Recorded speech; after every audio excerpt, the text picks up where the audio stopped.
Sure, we all love life hacks about how to peel boiled eggs, keep our tacos from falling apart, and fluff up our pillows, but those are all pretty basic. In this video, we're going to talk about some simple tips that may just save your life someday. One life-enhancing tip is to hit the subscribe button and turn on your notifications for the latest from Factology. Always leave a note. You don't need J. Walter Weatherman to teach you this important life lesson. If you're going to be hiking or camping, it's a great idea to leave a note about where you're going and how long you plan to be gone, just in case something goes wrong. People will know when and where to start looking for you, reaching out. There is a phenomenon called the bystander effect, which means that the more people around you, the less likely it is that someone will actually help you. If you're in a bad situation, target one bystander specifically and tell them what you want them to do. You in the blue coat, call 911 is going to work way better than simply yelling help and hoping someone steps up to the plate. Keep it in. If you find yourself impaled with a large object, you'll undoubtedly be tempted to pull it out as soon as possible. But your enemy here is blood loss, and pulling it out means that blood will start to flow out as well.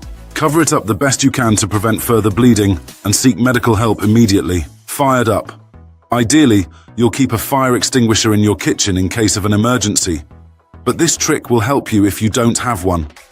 During a kitchen fire, dump a large amount of baking soda onto the flames. Heating the baking soda will cause it to become sodium carbonate, releasing carbon dioxide, which will smother the fire until it can no longer burn. Still getting service?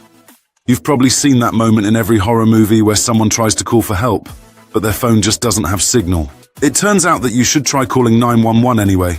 Just because your provider might not get signal at your location doesn't mean that nobody else does. The FCC mandates that providers transmit 911 calls regardless of whether or not you're using their service. This means that you can also use old phones that aren't associated with any provider. Bear with it. You might have heard to play dead if you're confronted by a bear, but that really depends on what kind of bear you're dealing with. Black bears tend to be shy and timid, so standing up tall and shouting at it will likely be enough to make it back off. If a black bear does attack you, your only hope is to fight back, enough to make the bear decide you're not worth the trouble. Playing dead in this scenario could end up with you actually ending up that way. A grizzly bear, on the other hand, is the animal you don't want to even try to fight with. Play dead by laying on your stomach with your hands behind your neck. Life vest. If you're on a plane you believe is going to crash in the water, it probably seems like a good idea to get your life vest on and inflate it as soon as possible. But the opposite is true. Once the plane hits the water, you're going to want to get out of it as soon as possible, and doing so in a fully inflated life vest is going to be really difficult to say the least. Put your life jacket on, but wait until you're out of the plane before inflating it. Proper position. If you're worried about making it, you'll want to learn the proper bracing position. Bend forward as far as possible and keep your head down. Keep your feet flat on the floor and slide them back as far as you can.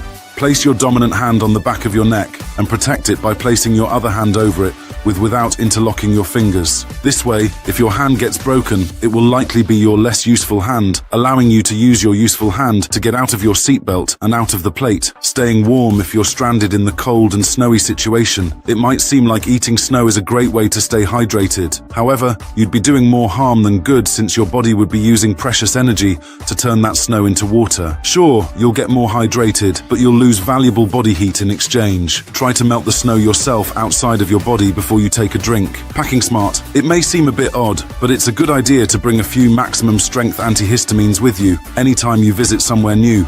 You never know when you'll encounter something you're allergic to, especially if you're camping or hiking out in the wilderness. Hopefully you won't ever have to use any of these tips, but it's best to remember them just in case. Thanks for watching our video. Be sure to give us a like and subscribe before you head off on your next adventure. See you next time.